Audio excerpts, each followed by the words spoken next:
주를 힘입어서 말씀 잘 배우고 주를 모시고 살아가세. 주를 의지하며 항상 순종하면 주가 사랑해 주시리라. 의지하고 순종하는 길은 예수 안에 즐겁고 복된 길이로다. 민수기 14장 26절부터 33절까지입니다. 민수기 14장 26절부터 38절까지 우리 같이 읽습니다. 여호와께서 모세와 아론에게 말씀하여 이르시되 나를 원망하는 이 악한 회중에게 내가 어느 때까지 참으랴. 이스라엘 자손이 나를 향하여 원망하는 바 그 원망하는 말을 내가 들었노라. 그들에게 이르기를 여호와의 말씀에 내 삶을 두고 맹세하노라.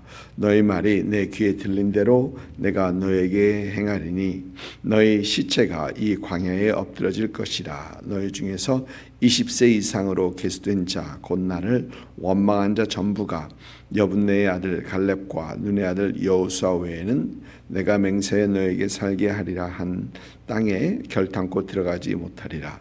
너희가 사로잡히겠다고 말하던 너희의 유아들은 내가 인도하여 드리리니 그들은 너희가 싫어하던 땅을 보려니와 너희의 시체는 이 광야에 엎드러질 것이요 너희의 자녀들은 너희의 반역한 죄를 지고 너희의 시체가 광야에서 소멸되기까지 40년을 광야에서 방황하는 자가 되리라. 너희는 그 땅을 정탐한 날 수인 40일일 하루를 1년으로 쳐서 그 40년간의 너희의 죄악을 담당할지니 너희는 그제서야 내가 싫어하면 어떻게 되는지 알리라 하셨다 하라. 나 여호와가 말하였거니와 모여 나를 거역하는 이 악한 온 회중에게 내가 반드시 이같이 행하리니 그들이 이 광야에서 소멸되어 거기서 죽으리라. 모세의 보냄을 받고 땅을 정탐하고 돌아와서 그 땅을 악평하여 온 회중이 모세를 원망하게 한 사람 곧 그 땅에 대하여 악평한 자들은 여호와 앞에서 재앙으로 죽었고 그 땅을 정탐하러 갔던 사람들 중에 오직 눈의 아들 여호수아와 여분네 아들 갈렙은 생존하니라. 아멘. 어제 말씀에서 10명의 정탐꾼으로 인해 하나님을 원망하는 이스라엘을 하나님께서는 이제 전염병으로 그들을 멸하시고 모세를 통하여서 새롭게 한 나라를 강한 나라를 시작하시겠다라고 하십니다. 그러나 이제 모세는 하나님 앞에 간구합니다. 모세의 간구는 이 백성들이 하나님 되심을 잊고 원망한 것에 대한 반대로 하나님 되심을 인정하고 하나님의 능력과 권능을 인정하며 하나님께 간구하는 그런 모습이었던 것을 우리는 봅니다. 이렇게 간구하는 모세의 기도를 하나님께서는 이제 들으시고 백성들을 전염병으로 멸하지 아니하시겠다라고는 하십니다. 그러시면서 출애굽 1세들 즉 하나님의 이적과 하나님께서 함께 하심을 보면서도 하나님을 10번이나 시험하고 하나님께 불순종하는 20세 이상의 이스라엘 백성들, 그러니까 시내 광야에서 계수되었던 그 사람들을 여호수아와 갈렙만은 제외하고 이제 하나도 하나님의 약속한 땅에 그들의 발을 들이지 못할 것이다 라고 하나님께서 하십니다. 그리고 그들을 가나안 입구까지 간 그 지점에서 돌이켜 이제 홍해를 따라서 쭉 다시 광야로 다시 들어가라고 하십니다. 어제 이 말씀을 우리가 살펴보면서 우리가 참 말을 조심해야겠다라는 그런 생각을 해봤습니다. 민수기 14장 2절을 보면 이스라엘 백성들은 하나님께 원망하면서 우리가 애굽에서 죽었거나 이 광야에서 죽었으면 좋았을 것을 이라 합니다.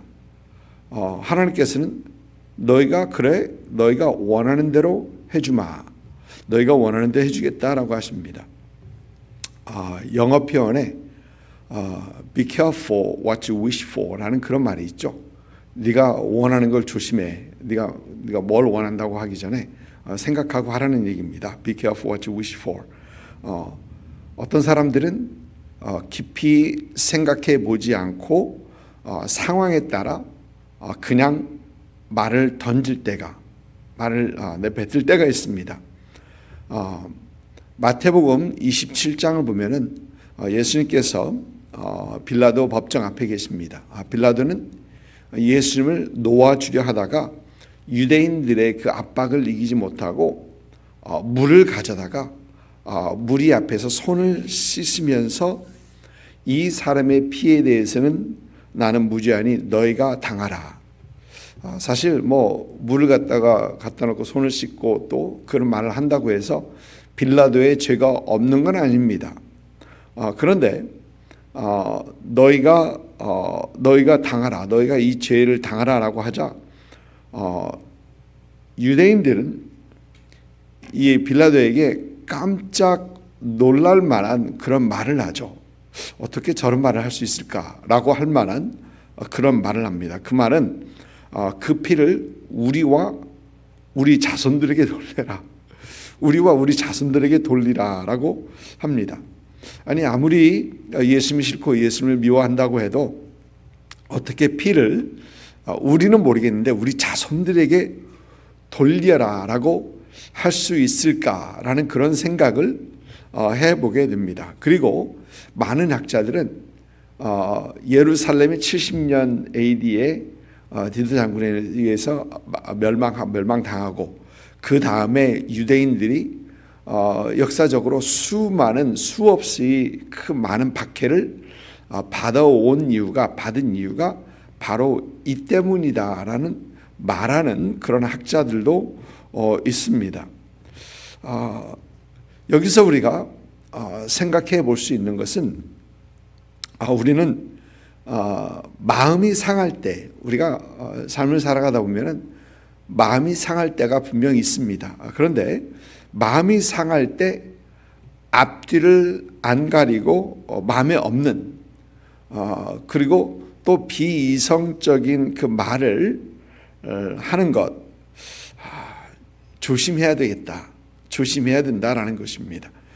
여러분 마음이 상할 때일수록 우리 말을 아끼고 말을 조심해야 하는 것은 우리 모두가 다 아는 것이죠.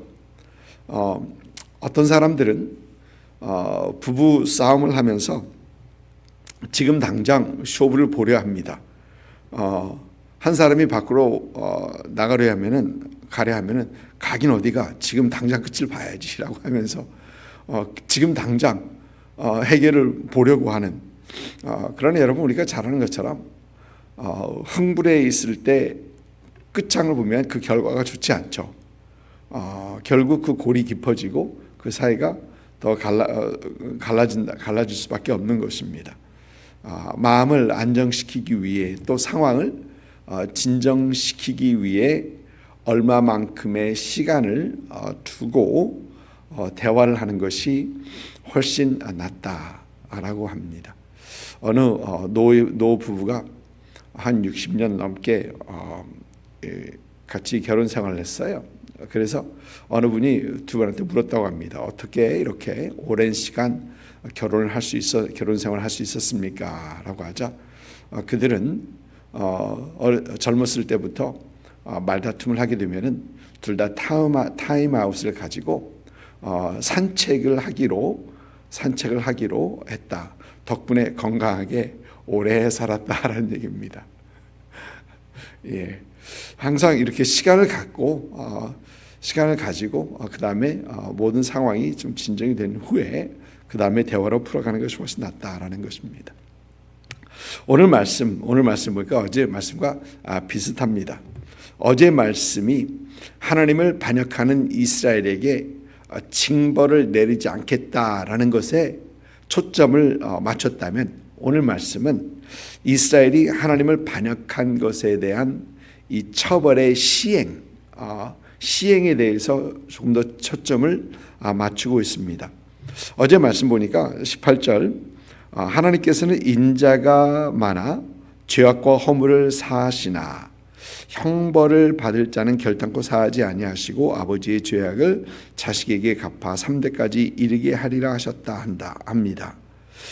오늘 말씀 33절은 너희 자녀들은 너희의 반역한 죄를 지고 너희의 시체가 광야에서 소멸되기까지 40년을 광야에서 방해하는 자가 되리라고 하십니다. 분명 하나님께서는 1세들을 죽이지 않을 것입니다. 그러나 그들의 죄의 대가는 하나님께서는 반드시 치르게 하시겠다. 그들이 말한 대로 하나님께서 치르게 하시겠다라고 합니다. 그런데 이 죄의 대가는 출애굽 1세들에게만 미치지 않고 그 자녀들에게도 분명한 영향을 주게 되는 것이죠. 죄의 대가는 나뿐 아니라 내 뒤에 있는 사람들에게도 반드시 영향을 끼칩니다. 반드시 그렇습니다. 예를 들어 어떤 사람이 죄를 저질러서 범죄를 짓고 감옥에 가게 들어가게 되면 그 감옥에 들어가 있는 그 사람뿐만이 아니고 그 온 가족, 주위에 있는 모든 가족, 부모나 자식이나 배우자나 이 모든 사람들이 다 영향을 받게 될 수밖에 없다는 것입니다. 이스라엘을 보면 이스라엘 출애굽 1세는 40년 동안 광야 생활, 광야를 방황하다가 모두 다 죽습니다. 그러나 출애굽 2세는 이제 1세들을 따라서 광야를 함께 돌아야 하는 겁니다. 같이 영향을 받았더라라는 것입니다. 그런데 우리는 이 광야 40년, 한 38년 조금 넘죠. 40년에서 하나님께서 원하시는 것 무엇인가? 이 40년 동안 그저 방황하며 그저 생활했던 그들이 아니고 하나님께서 분명히 그들에게 가르치고자 하시는 무언가가 있었습니다.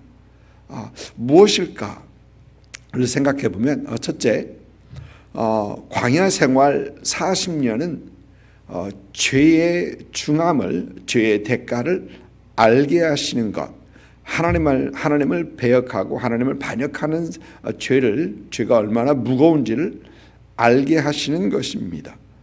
하나님께서는 그들이 왜 40년 동안 광야에서 방황해야 하는가를 우리 하나님께서는 말씀해 주십니다. 그것은 그들의 원망과 반역 때문인 것을 말씀해 주십니다. 죄 때문입니다. 죄의 대가를 치르는 것입니다. 이 세들에게 이 광야 40년을 통해 하나님께 원망하는 것, 하나님께 반역하는 것에 대한 또 죄의 대가에 대한 실질적인 교훈을 하나님께서는 하시는 것입니다. 그런데 재미있는 건 이 40년 광야 생활 후에도 그들은 알면서도 여전히 하나님을 원망하고 하나님을 배반하고 그렇습니다. 여전히 죄성은 버리지 못한다라는 것이죠. 여러분, 우리가 신앙생활 하면서 죄가 나쁜 건 다 압니다. 죄를 짓지 않으려고도 많이 노력도 합니다. 그러면서 죄를 지을 때마다 하나님께서 생각나게 할 때마다 하나님 앞에 나와서 우리는 회개하고 또 다시 하나님 앞에 서기 원하고, 그러나 그 끝까지 그걸 버리지 못하는 그런 모습, 이스라엘의 그 모습과 어떻게 생각하면 비슷합니다. 죄의 대가를 알고 죄를 멀리하기, 죄와 싸우는 그런 우리가 되어야 된다라는 것이죠. 또 둘째로 하나님께서는 이 광야 40년 생활을 통해서 하나님의 땅, 하나님의 약속의 땅으로 들어갈 수 있는 사람들로 준비시키는 과정입니다. 구세대에 잘못된 것을 벗어버리고 하나님 앞에 설 수 있는 사람, 하나님 앞에 약속을 받을 그 민족들로 하나님께서 세워 가시는 것입니다. 그렇다고 그들이 완벽하다는 건 아닙니다. 완벽하다는 건 아닙니다. 그러나 하나님께서 약속의 땅으로 들어갈 그 사람들로 준비시켜가는 어떤 그런 모습을 우리는 보게 됩니다. 그리고 그들을 신앙적으로 어떤 그런 모습으로 이끌어 가기 위해서 하나님께서는 누굴 남겨두시는가? 모세를 남겨두시고요. 또 하나님께서는 여호수아와 갈렙 같은 그 사람들을 남겨두시는 것입니다. 그리고 그들은 이제 그들을 끌고 어떤 신앙의 모습으로 끌어가주는 그들을 보게 되는 것입니다. 여러분, 하나님께서는 우리를 구원하시고 우리를 하나님의 나라로 분명 인도하시는 분이십니다. 우리는 하나님 천국에 들어갈 것입니다. 여러분, 믿는 사람들은 천국 시민들로서, 이미 천국의 시민으로서 이 땅에서 하나님의 나라를 세워가고 이 땅에서 하나님의 백성으로 살아갈 뿐만이 아니라 우리는 영원한 하나님의 나라, 죽어서 영원한 하나님의 나라에서 살 사람들입니다. 그런데 하나님께서는 이렇게 이미 구원받은 사람들, 이미 천국을 약속받은 사람들을, 우리를 하나님께서는 성화시켜 가시면서 예수님을 닮아가게 하십니다. 이런 성화 과정에서 우리는 하나님을 경험하며 하나님의 사랑 속에서 하나님께서 원하시는 그런 사람들로 우리는 점차 세워져 가게 되는 것입니다. 어떤 사람들은 그런 얘기를 하죠. 천국에 가면 그 영원토록 예배 드려야 되나 걱정부터 합니다. 근심 걱정부터 합니다. 영원토록 그 지겨운 걸 해야 돼? 라고 하면서 준비가 되지 않았다는 것이죠. 하나님을 예배하는 기쁨을 하나님께서 우리에게 맛보게 하시고 예배 속에서 하나님의 은혜를 체험하게 하시고 하나님 앞에 가까이 나가며 어떤 그런 마음을 하나님께서 우리에게 주시고 세워져 가는 것입니다. 40년의 여정은 깁니다. 그 40년 긴 여정 속에서, 힘든 광야 여정 속에서 그들은 하나님을 찾게 되고 하나님을 경험하고 하나님께서는 어떤 분이시며 무엇을 원하시는가, 하나님을 더 알아가는 것. 하나님께서는 지금 이 생에서부터 하나님께서는 현재에서부터 하나님께서 우리로 하여금 그런 사람들을 만들어 가시는 것입니다. 존 파이프라는 분은 영생을 얘기하면서 그 영생토록 우리가 무엇을 할까? 영원토록 우리가 무엇을 할까라는 어떤 그런 질문을 하면서 거기에 대한 대답을 하면서 우리는 무궁무진한 하나님을 점차 알아가게 될 것이다. 요즘 가끔 유튜브를 보면은 그 우주의 광대함에 대해서 얘기를 합니다. 어떤 우주 은하계는 우주의 많은 행성들, 많은 유니버스 중에 작은 거래요. 그러니까 우리가 있는 그 중에 우리 지구는 또 점이고요. 그런 놀라운 어떤 우주계를 바라보면서 하나님 크시다. 하나님 우리 상상 외로 크신 분이다. 그러면서 그 하나님을 우리는 평생토록 영원토록 알아가게 될 것이다 라는 그런 얘기를 존 파이퍼 목사님이라는 분은 그런 말을 말씀하셨습니다. 우리 인생의 과정 속에서 우리 인생은 광야 같습니다. 그런데 이 광야 같은 우리 인생의 과정 속에서 우리는 하나님을 찾고 하나님을 경험하고 하나님을 더 알아가시고 하나님을 더 닮아가시는 그런 저와 여러분들 수 있기를 주님의 이름으로 축복드립니다. 기도하겠습니다.